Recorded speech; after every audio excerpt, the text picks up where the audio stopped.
Good evening मेरे प्यारे बच्चों, कैसे हैं आप सब। उम्मीद करते हैं आप सब स्वस्थ होंगे, मस्त होंगे। और जो अभी तक आपको चीज़ें पढ़ाई गई, समझाई गई, उन सारी चीज़ों को आपने अच्छे से समझ लिया होगा, जान लिया होगा। और आज के कॉन्सेप्ट को पहले से ही कुछ चीज़ों को आपने पढ़ के रखा होगा। तो चलिए इन्हीं चीज़ों को जो अभी तक हमने पीछे बात किया, जिसमें हम लोगों ने क्या बात किया था, सारे कॉन्सेप्ट्स के बारे में, जिसमें जनरल केमिस्ट्री के बारे में बात किया था, इंट्रोडक्शन किया था, साथ ही साथ हमने इनके इंपॉर्टेंस की बात किया, स्टेट्स ऑफ मैटर की बात किया, मैटर के कंडीशन की बात किया, साथ में हमने सॉलिड लिक्विड गैस के बारे में बात किया, साथ ही साथ इनका डिफ्रेंशिएशन किया। जैसे ही हमने डिफ्रेंशिएशन किया, इसके बाद हमने स्टार्ट किया बेटा कि क्लासिफिकेशन ऑफ मैटर, जिसमें अभी तक हम लोगों ने बात कर लिया था मिक्सचर के बारे में, और जिसमें हमने मिक्सचर में क्या क्या बात किया था, होमोजीनियस एंड हेट्रोजीनियस मिक्सचर। आज हम लोग क्या बात करेंगे, प्योर सब्सटेंसेस के बारे में, साथ ही साथ कैसे आप प्योर सब्सटेंसेस में जब कंपाउंड के बारे में बात करोगे तो कंपाउंड आप कैसे बनाते हो, अगर एलिमेंटल फार्मूला के अकॉर्डिंग बात करें तो इन सारी चीज़ों को समझते हुए चलेंगे और हर एक कॉन्सेप्ट को क्लियर करते चलेंगे। क्योंकि बेटा देखो, एक बात आपको दिमाग में बैठना ही चाहिए कि जब भी आप किसी भी कॉन्सेप्ट को पढ़ते हो, कॉन्सेप्ट को समझते हो, तो हर एक कॉन्सेप्ट का कोई ना कोई अर्थ होता है, कोई ना कोई मीन होती है, जिसके अकॉर्डिंग आप हर एक कॉन्सेप्ट को क्लियर करते हो। तो चलिए आज के सेशन को स्टार्ट करते हैं। तो अभी तक जितने भी लोग लाइव सेशन में आ चुके हैं, सभी लोग आज के लाइव सेशन को ज़्यादा से ज़्यादा लाइक करते चलिए, सब्सक्राइब करते चलिए और शेयर करते चलिए।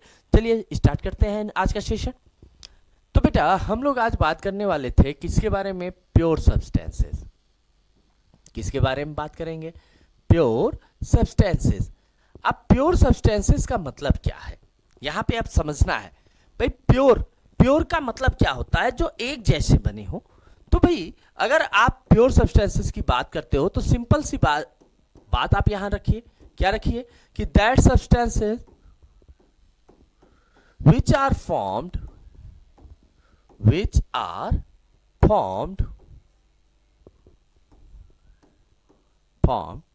by similar type of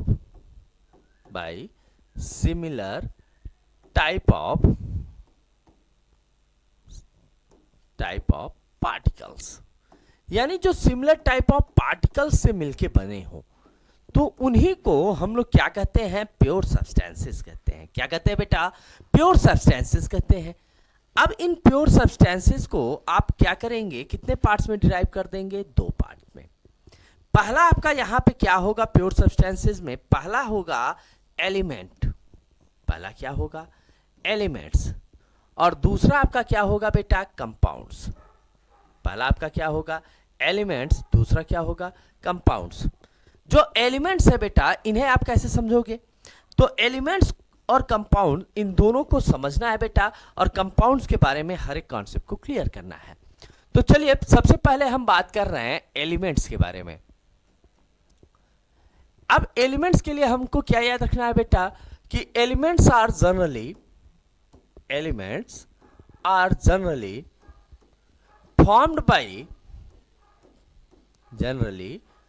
formed by similar type of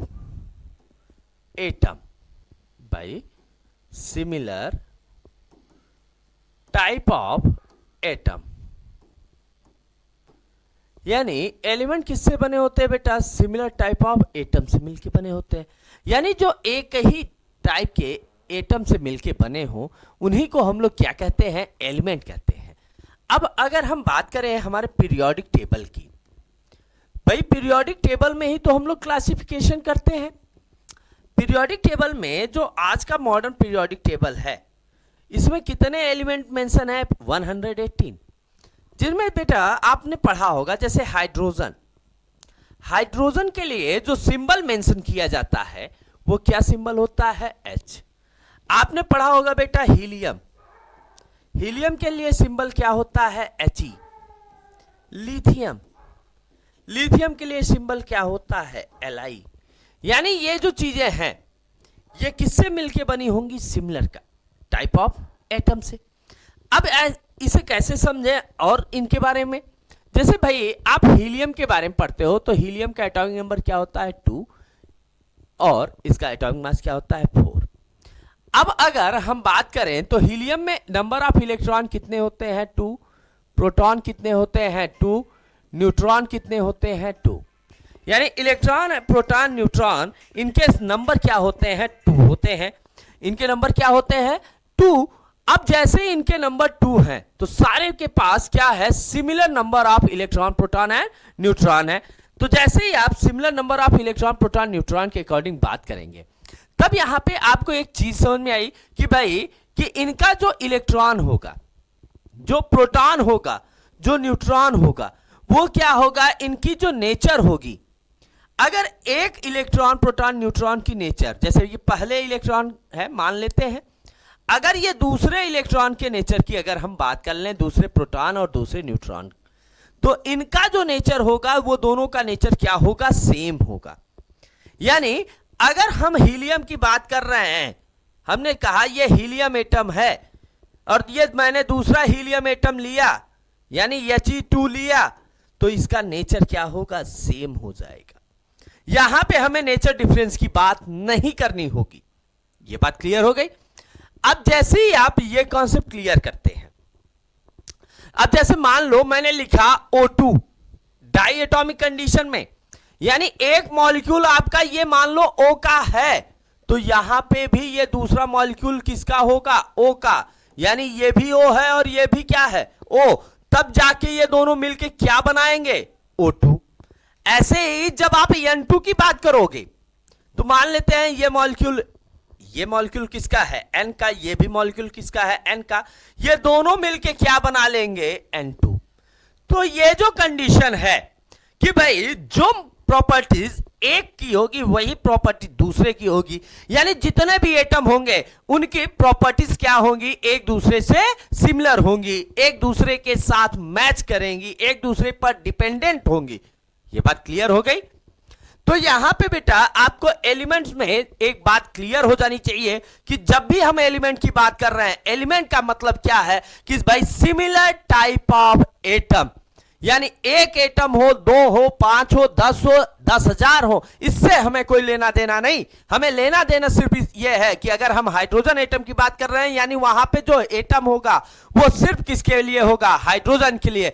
अगर हम सोडियम एटम कहेंगे तो सारे एटम किस पे डिपेंडेंट होंगे, सोडियम पर होंगे। ये बात क्लियर हो गई। अब बात करते हैं बेटा कंपाउंड। ये जो टॉपिक है बेटा, इसे थोड़ा सा ब्रीफ डिस्क्रिप्शन में लेके चलेंगे क्योंकि ये थोड़ा सा इंपॉर्टेंट टॉपिक है जिसके बारे में आपको समझना है। कंपाउंड्स क्या होते हैं बेटा, compounds are generally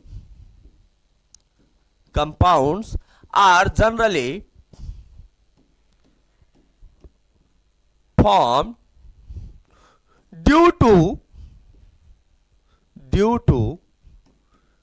intermixing of two or more than two element, अब बेटा यहां ध्यान क्या देना है, ये किससे मिलके बने हैं, 2 or more than 2 एलिमेंट से एट अ डेफिनिट प्रोपोर्शन। और किस पर मिलके बने हैं भाई, डेफिनिट प्रोपोर्शन पर। यानी इनके मिलने का जो प्रोपोर्शन है ना, इनके मिलने की जो कंडीशन है वो क्या है, डेफिनिट है, फिक्स है। अब इस कंडीशन को आपको समझते हुए चलना है कि अब ये कैसे फिक्स हो रहे हैं। अब जैसे मान लेते हैं 2 हैं ए और बी, इससे मान लो क्या मिल गया, ए बी। और क्या है, ए बी सी है, इससे मान लो क्या मिल गया, ए बी सी। तो अब हम ये बताएं कैसे कि इससे क्या बन रहा है, इस चीज को समझना है बेटा। तो इसको समझने के लिए आपको क्या करना होगा, क्लासिफिकेशन ऑफ कंपाउंड। यहां पे आपको क्या समझना होगा बेटा, क्लासिफिकेशन ऑफ कंपाउंड। ठीक है। अब यहां आपको कंपाउंड्स का क्या करना है, क्लासिफिकेशन करना है। और जब क्लासिफिकेशन की बात करेंगे तो यहां पे आपको 2 पैटर्न फॉलो करने हैं। कितने पैटर्न फॉलो करने हैं, 2 पैटर्न। ये 2 पैटर्न में आपका फर्स्ट वन पैटर्न आपका क्या होगा, फॉर 2 एलिमेंट, यानी कितने एलिमेंट्स के कंपाउंड आप बात कर रहे हो, 2 एलिमेंट के। ठीक। और सेकेंड वन आप जब भी बात करोगे तो क्या बात करोगे, मोर देन टू एलिमेंट। अब अगर मोर देन टू एलिमेंट्स के कॉन्सेप्ट की हम बात करें तो ये किसमें है भाई? ये दोनों कॉन्सेप्ट किसमें आते हैं? ये दोनों कॉन्सेप्ट आते हैं क्लासिफिकेशन ऑफ कंपाउंड्स में। ठीक है, तो अब हमें बात करना है बेटा हर एक कॉन्सेप्ट में इंपॉर्टेंट थिंग्स, जैसे टू एलिमेंट्स और थ्री एलिमेंट्स या मोर देन थ्री एलिमेंट्स के कॉन्सेप्ट से। तो चलिए सबसे पहले बात करते हैं टू एलिमेंटल कंपाउंड। और बेटा इसके लिए अब आपको सारे नियम भी ध्यान देने हैं, सारे रूल आपको ध्यान देने हैं कि क्या रूल एंड रेगुलेशन आप अप्लाई कर दो जिससे ये क्या हो सके, इजीली अपीयर हो सके। यानी इनमें रूल एंड रेगुलेशन भी आपको क्लियर करते हुए चलना है। ठीक है, तो चलिए रूल एंड रेगुलेशन के अकॉर्डिंग हम एक एक कॉन्सेप्ट की बात कर रहे हैं। अब बेटा जैसे मान लेते हैं हमने क्या लिया, ए और बी क्या बन रहा है, मान लेते हैं ए बी बन रहा है। तो अब हमें पता करना है कि ये कैसे बन रहा है, तो रूल कुछ अप्लाई करने होंगे बेटा। Rule number first, find the valency of A and B. A और बी की आपको क्या निकालनी होगी, वैलेंसी। ठीक है, सेकेंड वन आपको क्या करना है, balance the number of valency. Number of valency, जो वैलेंसी के नंबर हैं इन्हें क्या करना है, बैलेंस करना है, बराबर करना है। और थर्ड वन में आपको सिंपल सा रिप्रेजेंटेशन क्या करना है, रिप्रेजेंटेशन करना है, आपको दिखा देना है, दर्शाना। अब वैलेंसी आप कैसे फाउंड करेंगे, तो वैलेंसी निकालने के लिए आपको कुछ रूल याद रखने होंगे। क्या रूल याद रखना होगा, number of electron in outermost shell क्या हो, 4 और लेस देन 4। क्या हो बेटा, 4 और लेस देन 4 हो या तो लेस देन 4 हो जाए। जब हम बात करेंगे इस सेकंड में, number of electron in outermost shell, तो क्या होने चाहिए, मोर देन 4। क्या होने चाहिए भाई, मोर देन 4। अब 4 और लेस देन 4, मोर देन 4, ये दो कंडीशन आपको ध्यान देना है। तो भाई 4 है और लेस देन 4 क्या होगा, 4 3 2 1। मोर देन 4 में क्या हो जाएगा, 5 6 7 8। अगर बेटा 4 और लेस देन 4 है तो इसे हम क्या लिखते हैं, एज इट। ये हमने लिख लिया।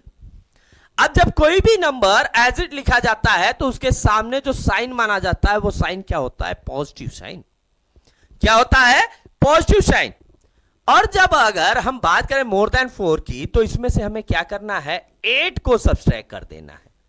कितने को सब्सट्रैक्ट करना है बेटा, 8 को। और जैसे ही आप 8 को सब्सट्रैक्ट करेंगे तो ये क्या आएगा, -3 -2 -1 एंड 0। ये कॉन्सेप्ट आएगा।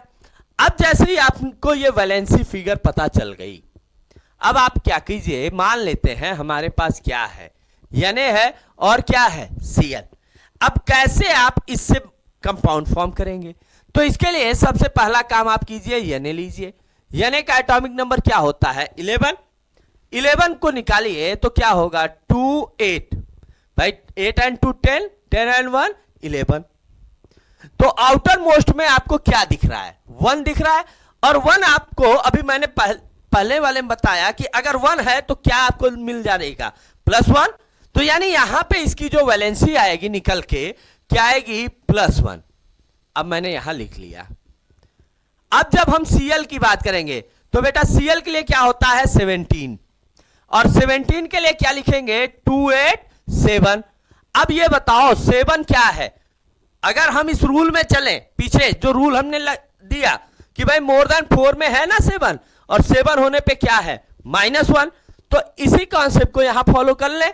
तो यहां से क्या करेंगे भाई, 7 - 8 और क्या वैल्यू आएगी, -1। अब यहां पे मैंने क्या लिख लिया, -1। अब ये बताइए दोनों के पास नंबर क्या है, इसके पास 1, इसके पास भी 1, दोनों के पास क्या है, नंबर सेम है। अगर नंबर सेम है तो हम क्या करेंगे, एज इट लिख लेंगे। अब देखिए दोनों के पास प्लस माइनस, प्लस किससे जुड़ेगा, माइनस से, माइनस किससे जुड़ेगा, प्लस से। ये कॉन्सेप्ट तो हमेशा से आप जानते चले आए हैं कि प्लस हमेशा किससे जुड़ता है, माइनस से, माइनस हमेशा किससे जुड़ता है, प्लस से। तो यहां से आपने क्या बना लिया, यानी सीएल। अब ऐसे ही अगर आपको दे दिया जाए एल और सीएल, क्या दे दिया गया, एल और सीएल, तो भाई सीएल का तो अभी मैंने पहले से ही बता दिया कि क्या आएगा, -1 आएगा। अब एल के लिए आपको थोड़ा सा वर्क करना है। एल का एटॉमिक नंबर क्या है, 13। जैसे करेंगे तो यहां से क्या आएगा, 8 and 2 10, 10 and 3 13। तो आउटर मोस्ट में क्या आ गया, 3 आ गया, और 3 के लिए साइन क्या लगा लेंगे, यहां प्लस। क्यों, क्योंकि भाई मैंने आपको बताया था कि 4 और लेस देन 4 हो तो एज इट लिखते हैं और साइन क्या लगाते हैं, प्लस। तो यहां से अब क्या मिलके आ गया, +3, और यहां से क्या आया, -1। अब इन दोनों के नंबर को क्या करते हैं, बैलेंस करते हैं।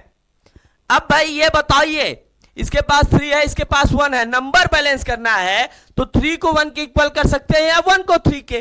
तो भाई मेनली हम हमेशा क्या करेंगे, जब कोई ज्यादा है तो कम वाले को ज्यादा के पास ले जाएंगे। तो कम कौन है, 1, तो इसमें कितने से मल्टीप्लाई कर देंगे, 3 से। अब यहां से ये क्या आएगा, 3 से ऊपर भी मल्टीप्लाई हो गया, यहां से -3 हो गया, ये +3, बैलेंस हो गए दोनों नंबर, +3 एंड -3 नंबर बैलेंस हो गया। अब इसके बाद इसे लिख देंगे तो क्या लिखेंगे, ALCL। अब अगर किसी के सामने कोई नंबर हो, वो नंबर उस एलिमेंट के नीचे लिखते हैं। एल के सामने कोई नंबर नहीं है तो नहीं लिखेंगे। सीएल के सामने क्या दिख रहा है, 3 दिख रहा है, तो सीएल के नीचे क्या लिख देंगे, 3। तो क्या बन गया, ALCL3। सॉरी। अब जैसे ही आप ALCL3 बना लिए, अब ऐसे ही आप बेटा किसी के लिए भी, जैसे H+O, अब इनकी बात करें तो हाइड्रोजन का एटॉमिक नंबर क्या होता है, 1 होता है, तो 1 को 1 ही लिखते हैं, और 1 होने पे +1 ही होता है, यहां से लिख लिया। ऑक्सीजन का एटॉमिक नंबर क्या होता है, 8 होता है, 8 को क्या लिखेंगे, 2,6। 6 क्या है, more than 8, oh sorry more than 4। More than 4 होने पे क्या करते हैं, 8 से सब्सट्रैक्ट करते हैं, वैल्यू क्या आ जाती है, -2। यहां से क्या आ गई, -2। अब मैंने हमेशा आपको क्या बताया, कि जो कम नंबर है उसे किसके इक्वल करेंगे, ज्यादा वाले के, यानी लेस नंबर को ग्रेटर नंबर के इक्विवेलेंट करेंगे। तो 1 को 2 के इक्वल करने के लिए कितने से मल्टीप्लाई, 2 से करेंगे। भाई यहां से अब क्या आ गया, +2, ये क्या है, -2, इक्वल नंबर है। अब एक साथ इसे रिप्रेजेंट कर दीजिए, H एंड O। अब H के सामने क्या है, 2, O के सामने कोई नंबर नहीं, तो H के नीचे क्या लिख दिया, 2, H2O। ये बात समझ में आ गई। अब अगर ऐसे ही बेटा Mg+O, Mg के लिए क्या होगा, एटॉमिक नंबर क्या होता है, 12 होता है। इसके लिए लिखेंगे तो क्या आएगा, 282, और 282 के लिए क्या हो जाएगा, +2। और ऑक्सीजन के लिए अभी यहां से निकाल लिया था, -2, तो +2 -2 बैलेंस है, तो एक साथ लिख देंगे, क्या बन जाएगा, MgO। यानी ऐसे ही एक कंडीशन हो तो भाई हम ये कर सकते हैं। लेकिन अब दिमाग में आए कि भाई अगर हम दूसरा कोई ऐसा एलिमेंट ले लें, जैसे मान लो हमने क्या ले लिया, Al और O ले लिया, तब क्या होगा, तब आप कैसे कंपाउंड बनाएंगे। तब आपको ध्यान देना है कि अभी मैंने Al के लिए क्या बताया था, +3 बताया था, O के लिए क्या बताया था, -2। अब +3 को 2 और +3 दोनों है, तो 2 और 3 को आपस में कैसे बराबर करें। तो भाई दोनों का जो, अगर ऐसे नंबर आ जाएं जिन्हें एग्जैक्टली हम इवेल्युएट ना कर पाए, इक्वलाइज ना कर पाए, तब हम क्या करते हैं, एलसीएम मेथड यूज करते हैं या क्रॉस मल्टीप्लिकेशन मेथड। अगर ऐसे कंडीशन है तो यहां पे हम क्या करेंगे, 2 से मल्टीप्लाई कर दें, यहां से 3 से, तो क्या आएगा, 3 2 जा 6, यहां 2 3 जा 6, यहां माइनस यहां प्लस। अब ये नंबर बैलेंस है, 2 यहां मल्टीप्लाई हो गया, 3 यहां हो गया। अब इस नंबर को, सॉरी, इस मॉलिक्यूलर फॉर्मूले को एक साथ लिखते हैं। एल के सामने क्या है, 2 लिख लिया, ओ के सामने क्या है, 3 लिख लिया, क्या बन गया, Al2O3। ये बात क्लियर। अब ये तो बेटा किसके लिए था कि भाई 2 एलिमेंटल हो, तो 2 एलिमेंट के लिए आप कुछ भी कर लो। आप एक एग्जांपल अपने से करके देख लेना। अब यहाँ पे ये क्या है +4, ये क्या होगा -2। बैलेंस करने के लिए यहाँ कितने से करेंगे 2 से। अब यहाँ से क्या बन जाएगा भाई, देखो ये -4 ये +4 इक्वलाइज हो गया, ये नंबर इक्वलाइज हो गया। क्या बनेगा CO, O के सामने 2 है तो O के नीचे लिख दिया 2, बन गया CO2। ठीक है। अब जैसे ही आप 2 एलिमेंटल मॉलिक्यूलर फॉर्मूला बना लिए, कंपाउंड बना लिए, देन आप क्या करेंगे second method, more than 2 element, more than 2 element, 2 element से ज्यादा के लिए। ठीक। अब 2 एलिमेंट से ज्यादा के लिए आपको कुछ रूल याद रखने हैं, यानी 2 एलिमेंट से ज्यादा क्या हो सकता है भाई, A + B + C कुछ बनाए या A + B + C + D कुछ बनाए, ऐसे आपको समझना है। तो भाई अगर ऐसा सिचुएशन है तो कुछ रूल आपको याद रखने हैं। यहां पे पहला रूल आपको याद रखना है क्या याद रखना है, find the valency of first and last element, यानी पहले और लास्ट अंतिम एलिमेंट का आपको क्या निकालना है, वैलेंसी निकालना है आपको पहले और अंतिम का। यानी अगर एबीसी में बात करें तो ये पहला, इसमें भी ये पहला, लेकिन इसके लिए अंतिम कौन है, ये है, और इसके लिए अंतिम ये है। यानी इन दोनों में हर एक डिफरेंस समझ में आए, ध्यान दो ना। तो पहला और अंतिम ये क्लियर हो गया। दूसरा रूल आपको क्या ध्यान देना है, find the oxidation number of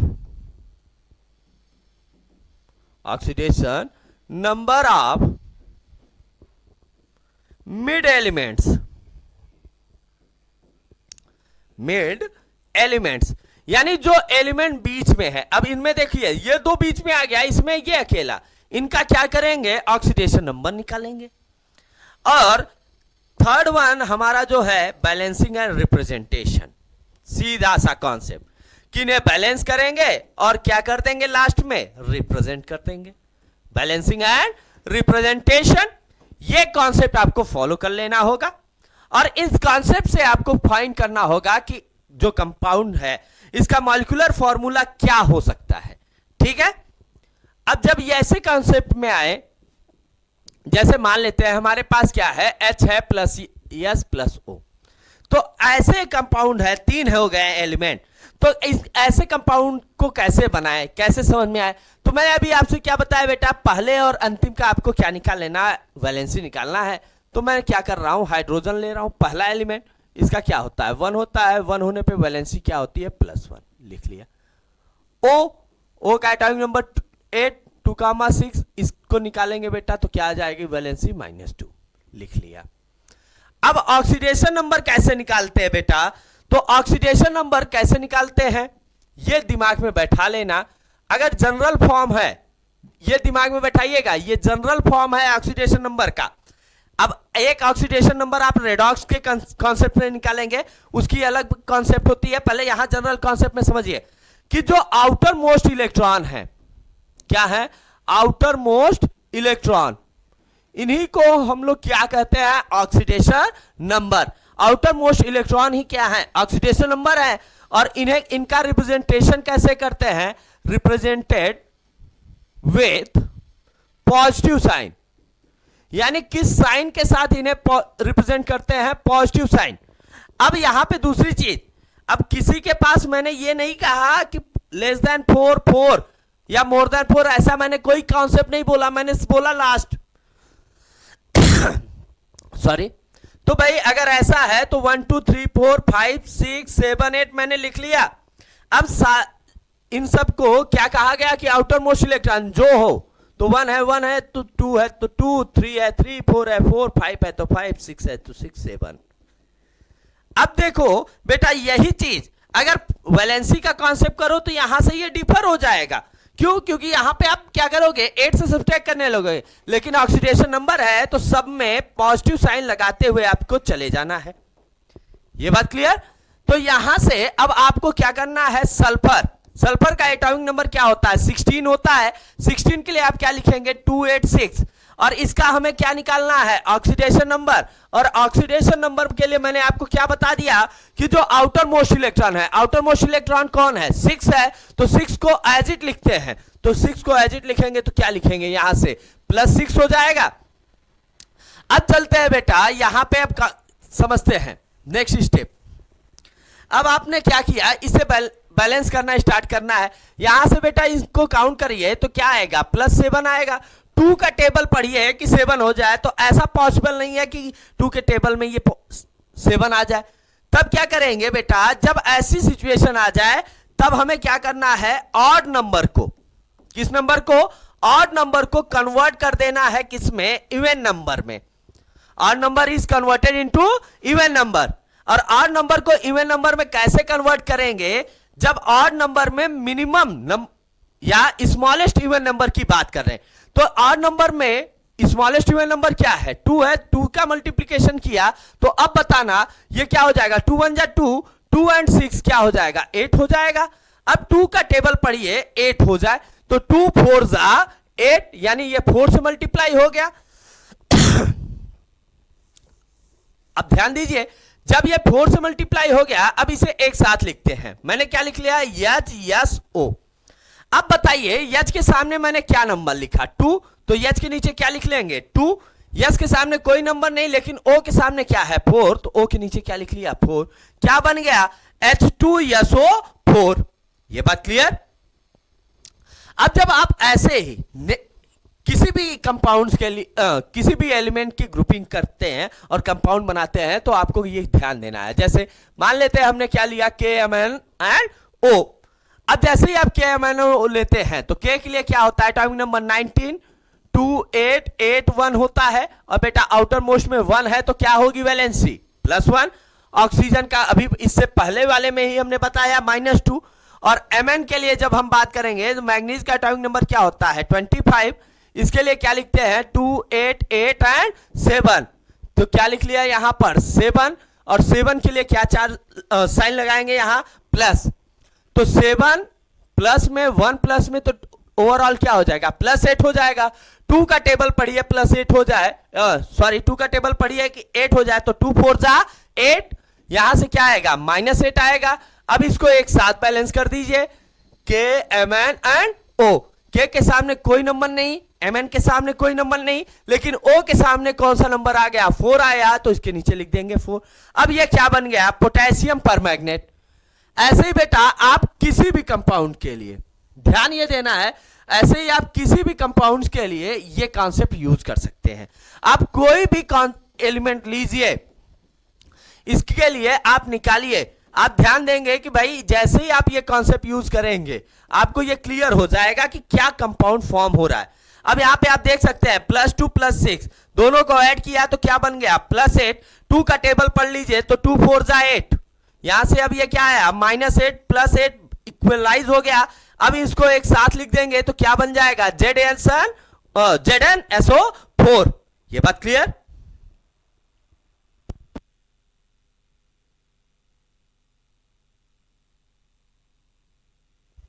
अब यहां ध्यान दीजिए, अभी तक बेटा मैंने 3 एलिमेंटल कंपाउंड्स के बारे में बात किया, अब हम बात करेंगे 4 एलिमेंटल कंपाउंड्स के बारे में। अब जैसे मान लेते हैं हमारे पास क्या है, Na, H, S and O। अब Na के लिए हमने क्या बताया था बेटा, +1। H के लिए क्या बताया था, +1। S के लिए अभी मैंने बताया +6। O के लिए क्या था, -2। अब इनमें ये प्लस वाले को एक साथ ऐड कर दीजिए, और जैसे ही आप प्लस वाले को एक साथ ऐड करेंगे तो +1 +1 +6 कितना हो गया, ओवरऑल +8 हो जाएगा। अब 2 का टेबल पढ़िए कि 8 हो जाए, तो 2 4 जा 8, यहां से क्या आएगा, -8, ये बैलेंस हो गया। अब एक साथ इसे रिप्रेजेंट कर दीजिए, क्या बन जाएगा, NaHSO4 बन जाएगा। ये बात क्लियर। अब बेटा उम्मीद है कि अभी तक जितना भी आपको कंपाउंड फॉर्मेशन एबिलिटी बताई गई, आप सबको सारा कॉन्सेप्ट क्लियर हुआ होगा। अब बेटा इसी के साथ जो हम नेक्स्ट वीडियो में आएंगे बेटा, नेक्स्ट वीडियो हम लेके आएंगे, वो नेक्स्ट वीडियो किस पे होगा बेटा, वो नेक्स्ट वीडियो होगा मेजरमेंट पर, प्रॉपर्टीज में जो फिजिकल मेजरमेंट है इनके कॉन्सेप्ट पर होगा।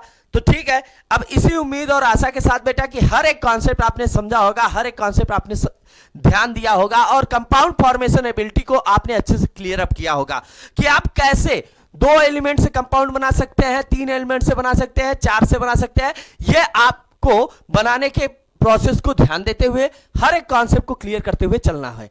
ठीक है, तो इसी उम्मीद और आशा के साथ कि आप हमारे आज के सेशन को ज्यादा से ज्यादा लाइक करेंगे, सब्सक्राइब करेंगे और शेयर करेंगे। तो चलिए मिलते हैं आपसे नेक्स्ट वीडियो में, तब तक के लिए धन्यवाद। जय हिंद, जय भारत।